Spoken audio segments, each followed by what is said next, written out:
अस्सलाम वालेकुम। आज की वीडियो में हम बात करने जा रहे हैं कि स्टॉक मार्केट की क्या हालात हैं, मार्केट इस वक्त कहाँ खड़ी हुई है, मार्केट कहाँ जाने वाली है और क्या कोई गुड न्यूज़ है। इसके साथ साथ मैं आपको एक बोनस टिप देना चाह रहा हूँ जो 2025 की आपकी जो इन्वेस्टमेंट स्ट्रैटेजी है इसका लाजमी हिस्सा होनी चाहिए। So watch this video till the very and.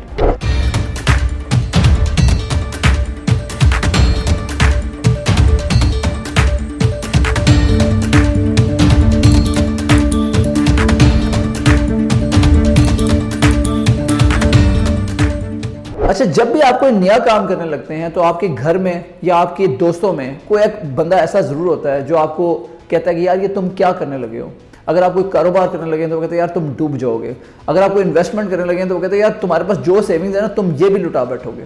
सो मेरा आपके लिए मशवरा ये है, कुछ लोग तुम्हें समझाएंगे, वो तुमको खौफ दिलाएंगे, जो है वो भी हो सकता है, कुछ और यहाँ हो सकता है, कुछ और तो अक्सर होता है। तुम जिस लम्हे में जिंदा हो ये लम्हा तुमसे जिंदा है, ये वक्त नहीं फिर आएगा।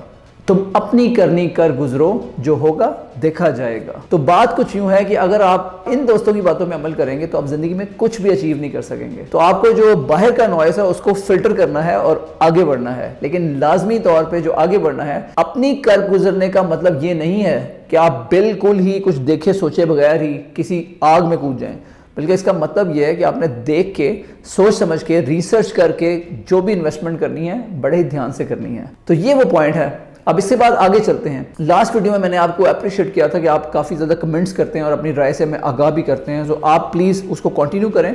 अब रिसेंटली 2 कमेंट्स ऐसे आए हैं जो डिविडेंड्स के बारे में है। एक तो ये कि डिविडेंड्स क्या है और कैसे मिलता है। सो बेसिकली डिविडेंड एक ऐसा प्रॉफिट या बोनस है जो आपको कंपनी साल के एंड में देती है। जब आप कोई भी स्टॉक खरीदते हैं तो आप कंपनी के साथ बेसिकली शराकतदारी करते हैं उसके नफ़ा या नुकसान में। जब उसका नफ़ा होता है तो साल के एंड में वो आपको प्रॉफिट देती है या बोनस देती है, तो वो कुछ आप समझिए आपको कुछ शेयर्स एक्स्ट्रा मिल जाते हैं।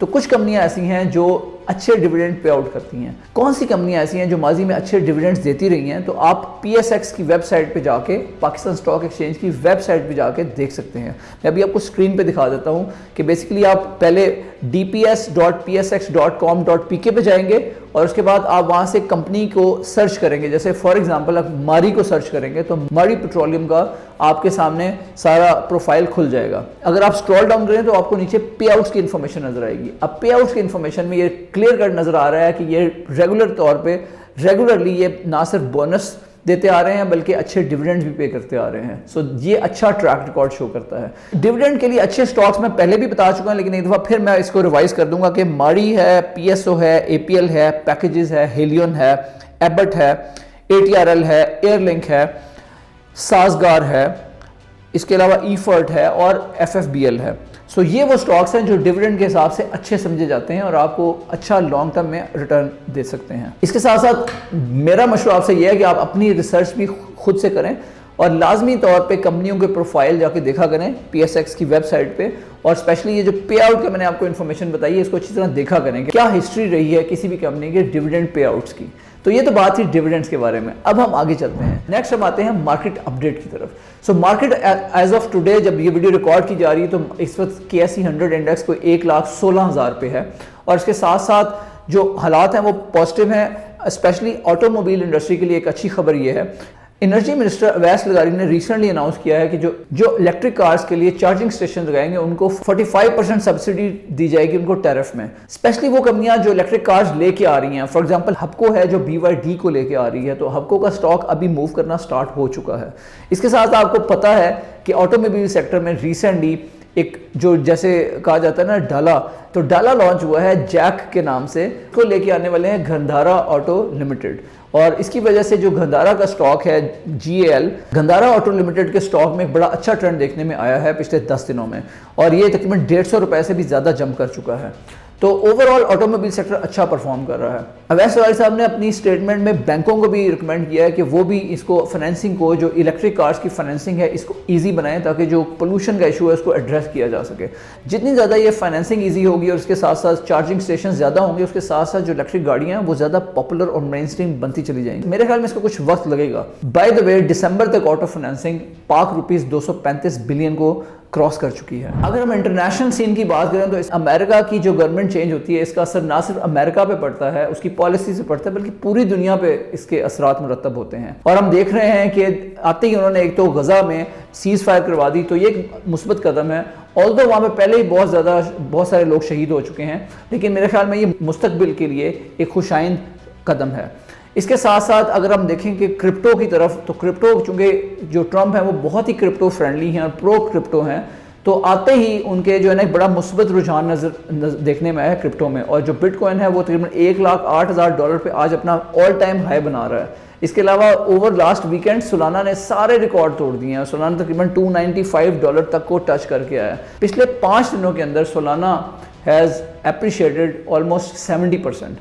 तो क्रिप्टो का ट्रेंड बहुत इस वक्त चल रहा है। इसके साथ साथ एक क्रिप्टो का मीम कॉइन ट्रंप के नाम से भी निकाल दिया गया है, जो फ्राइडे को लॉन्च हुआ है और अभी वो काफ़ी ज़्यादा अचीव कर गया है। $9 बिलियन से भी ज़्यादा उसकी मार्केट कैप हो चुकी है, उसकी वैल्यू से $60 हो चुकी है। तो ये सारी चीज़ें जो असरअंदाज होती हैं पूरी दुनिया के ऊपर, और जब कोई सदर बदलता है या पॉलिटिक्स है, इसका इम्पैक्ट स्टॉक मार्केट पे और इन्वेस्टमेंट पे, बाकी सारी चीज़ों पे भी होता है।